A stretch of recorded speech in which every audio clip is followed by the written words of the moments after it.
Objavovať každý ví, že som boss.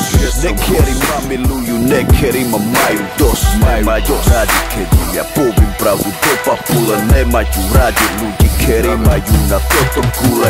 Prečo sa robíte, že ste všetci konzervatívni? Väčšina z vás je aj tak skazený a primitívny. Alkohol, drogy, fet, rasizmus, nenávisť, faloška späť tento svet. Typická vlastnosť Slovákov je ohovárať druhých. Majú komplexy, menej cennosti z úspechu druhých. Chcete ma súdiť, zrkadlo vám asi netreba. Pritom ste sa zabudli sami pozrieť na seba. Prečo ste taký zlomyselný a tak zakerný? Prečo keď sa niekomu darí, tak ste neprajní? Súdite druhých, pritom vy ste ešte horší. Nech hodí do mňa kameň ten, čo není vôbec hriešný.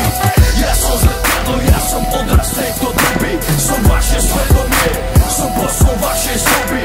Zradili ste Boha, zradili ste sami seba. Toto sú rany do srdca, ktoré vám boli treba. Gače mi neprajú, lebo mám love. Chcú mi zničiť moje sny, chcú ma vidieť dole.